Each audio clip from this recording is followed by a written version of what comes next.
viewers, welcome to another class of Gyanon powered by Wishback. In this session, we are going to discuss about flag bits. Let's start. The figure illustrates the internal architecture of the 8085A microprocessor, which involves ALU, timing and control unit, instruction register and decoder, register array, interrupt control, and serial input-output control. In today's lecture, we will discuss the functions of ALU. The arithmetic and logic unit performs the computing functions.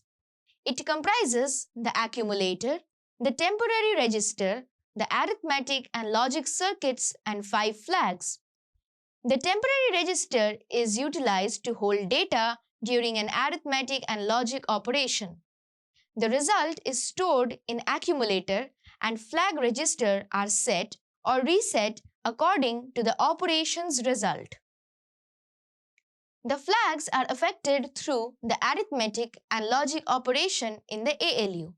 So, the flags commonly reflect data conditions in the accumulator with specific exceptions.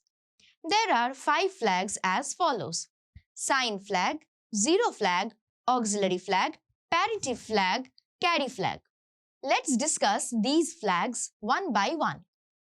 Sign flag. After the ALU operation's execution, while the bit D7 of the result is 1, then the sign flag is set. The flag is utilized with signed numbers. In a specified byte, when D7 is 1, the number will be noticed as a negative number. While it is 0, the number will be considered positive number. In the case of arithmetic operations with signed numbers, bit D7 is reversed for indicating the sign, and the remaining 7 bits are utilized to represent a number's magnitude. So the flag is inappropriate in the case of the operations of unsigned numbers. So in the case of unsigned numbers, even when bit D7 of a result is 1, then the flag is set, but that doesn't mean the result is negative. Example: these instruction set will set the sign flag to 1 as the result of 40 minus 50 is negative. These instruction set will reset the sign flag to 0 as the result of 50 minus 40 is positive. Zero flag.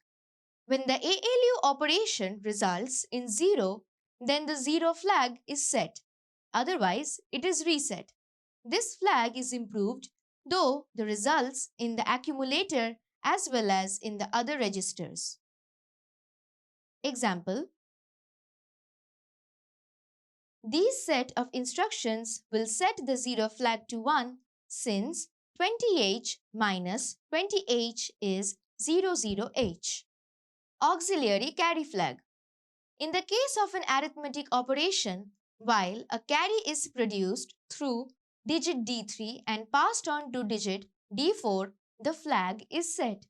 This is utilized internally in the case of BCD or binary coded decimal operation and unavailable in the case of the programmer to alteration a sequence program having a jump instruction.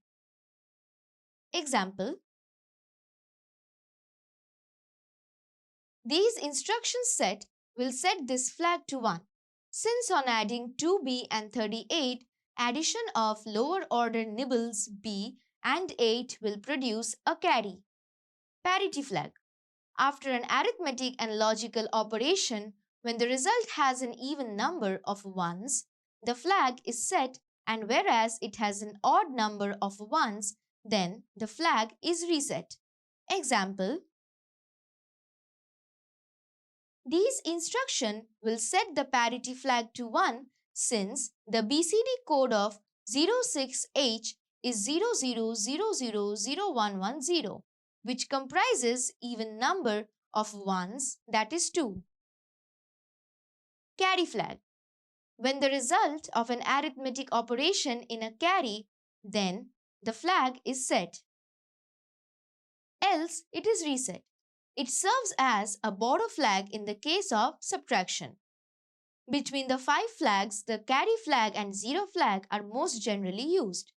Example: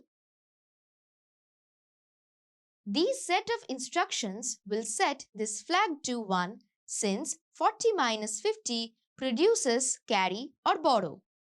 These set of instructions will reset this flag to 0 since 50 minus 40 produces carry or borrow. With this, we have come to the end of this session. Let us take a quick look on the topics we have come across in this lecture. Flags of 8085A microprocessor. The example of all the flags in 8085A microprocessor. The functions of all the flags in 8085A microprocessor. So viewers, that's all for this video, and we will meet again on another class with another topic. Till then, keep learning and keep watching Gyanon classes. Bye.